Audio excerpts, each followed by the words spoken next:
things that we find in the seerah or in the sunnah of the Prophet ﷺ is that he says that لو أن لابن آدم واديا من ذهب أحب أن يكون له واديان. Rasulullah ﷺ has made it very clear in the hadith that you and I, we all have been created with the love of this dunya. We all love to have more and more. And no matter how much we have today, we feel like we don't have enough, and we always try to acquire more and more. If I have one business, I want two. If I have one store, I want two. If I have three, I want four. This is how the world that we live in, and this is the nature that Allah has created us with. And no matter how much we have, we always are going to feel like I don't have enough and I am poor. I'm poor compared to others, and we look at others who have more than us, and we compare ourselves to them, and we say that I am poor, I'm not rich. Rather than looking at people who don't have, we compare ourselves to others. Rasulullah sallallahu alaihi wasallam, one time he asked Abu Dharr radiyallahu an, that Abu Dharr, what do you think about a person who has so much of this dunya? Would you call that person rich? And he says, yes, indeed, O Rasulullah sallallahu alaihi wasallam, Ya Rasulullah. And then he says that, what would you say about a person who doesn't have anything of this dunya, and he has very less of this dunya? Would you say that he is poor? And he, Abu Dharr radiyallahu anhu, he says, indeed, Ya Rasulullah sallallahu alaihi wasallam. Now this not happened one time. In the hadith of the Prophet ﷺ, he mentioned this 3 times. Basically, he asked Abu Dharr the same question 3 times to make sure that Abu Dharr, he understands what he's saying, because what the Prophet ﷺ is about to deliver and what he's about to share with Abu Dharr radiyallahu anh, he can keep that in mind. And then he says, Abu Dharr, this is the wrong definition. This is the wrong way to look at richness, and this is the wrong way to look at poverty. Then Rasulullah sallallahu alaihi wasallam, he says, al-ghina fil qalb, wal-faqr fil qalb. He says that it's not about how much you have in your hand. It's not about how much you have in your bank balances. It's not how many properties and assets you have. But richness and poverty comes down to the heart. If a person, then the Prophet ﷺ says, a person who has ghina, a person who has riches in the heart, no matter what the situation of the world is, they're always going to be content.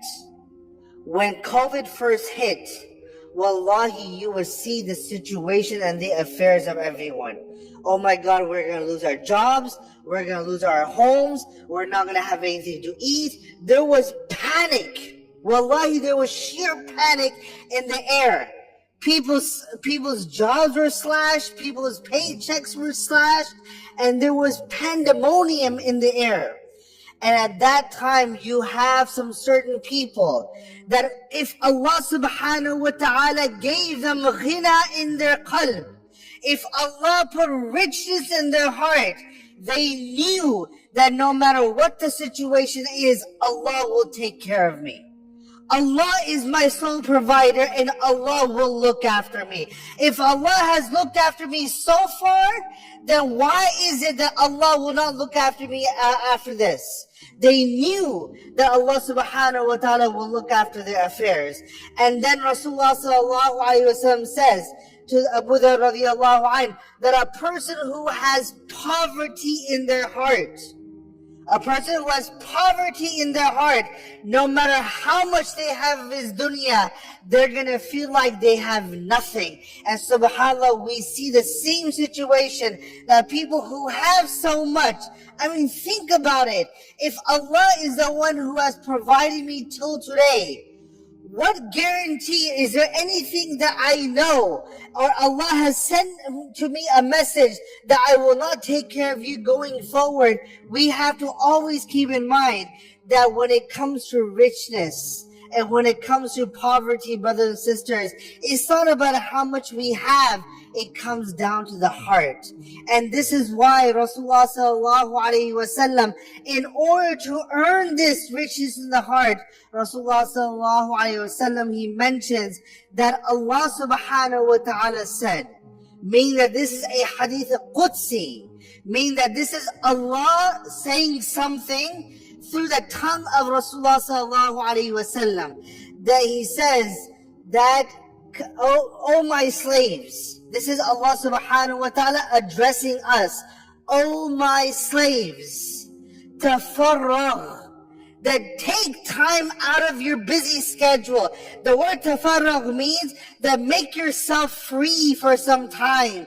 It doesn't have to be the entire time. You have 24 hours. You have so many, you have so many responsibilities. But take time out of that busy schedule. Tafarragh li'ibadati. Take time out of your busy schedule and dedicate that time for my ibadah.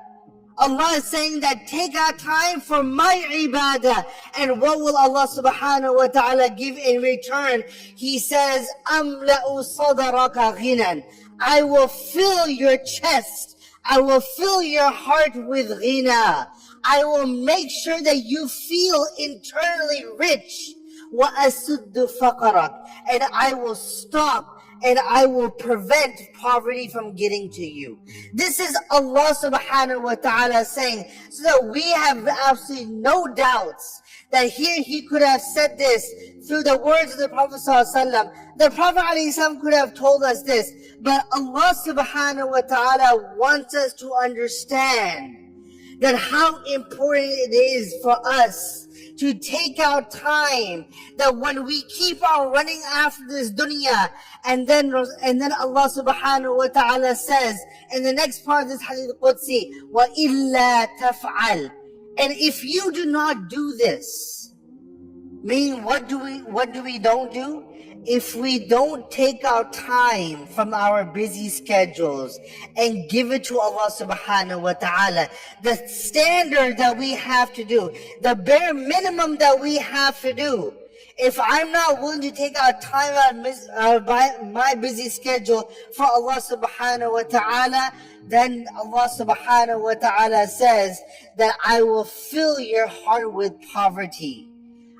First of all, I will make you more busy, and I will fill your heart with poverty, and you will keep on remaining busy. This is how it is. That you feel like, let me make myself more busy. Perhaps I can overturn the poverty, and I can change that poverty into richness, but not realizing that if we don't take our time for ibadah, Allah will keep us occupied.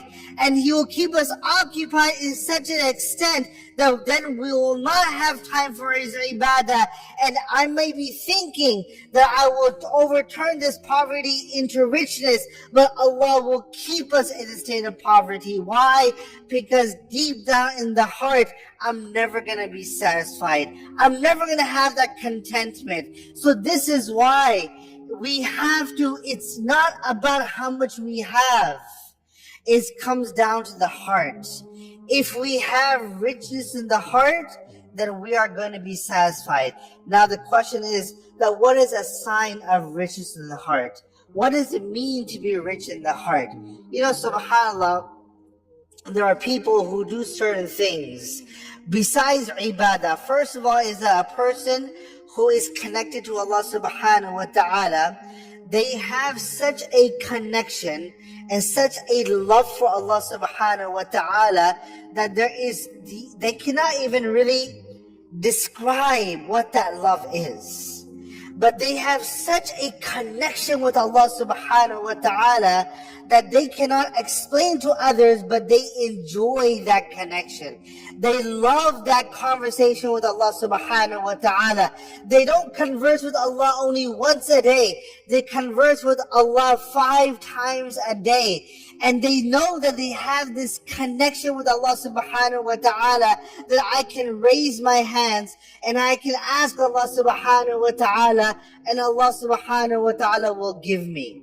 Not only that, but then when we do other things that brings us happiness in the heart. When I go and I give food to those who don't have food, and they have a smile on their face, and they say thank you, or they say jazakumullah khair, wallahi, that brings you such happiness in the heart that a person who has so much of this dunya, and you may not have so much of this dunya, but there is such internal happiness in your heart that there is no money that can buy that happiness, because you know that there is something that I have done well. When you go and you help someone else out, when you go and you do something that is good, when you go and you have performed, for example, Allah has given you tawfiq to go perform umrah, and you perform umrah and you come back and you feel that happiness that out of the entire dunya, Allah chose me and so many others to go and perform umrah. You know how many people have so much money and they can go for umrah anytime? They can go for hajj anytime, yet they have not gone for umrah for so many years. They have been deprived from going and visiting the city of Rasulullah sallallahu alaihi wasallam. They have been deprived from going and seeing the house of Allah subhanahu wa ta'ala. But when a person has been given tawfiq by Allah subhanahu wa ta'ala, and you see these beautiful things, then you feel that richness in the heart, that Allah gave me something that Allah did not give others. That is that richness that the sunnah is talking about. So this is why, brothers and sisters, it's not about how much we have. It comes down to the heart. If the heart is rich, then wallahi, you are indeed rich. If you feel that satisfaction and that heart is connected to Allah, then you are internally rich. And that is the true richness of this dunya.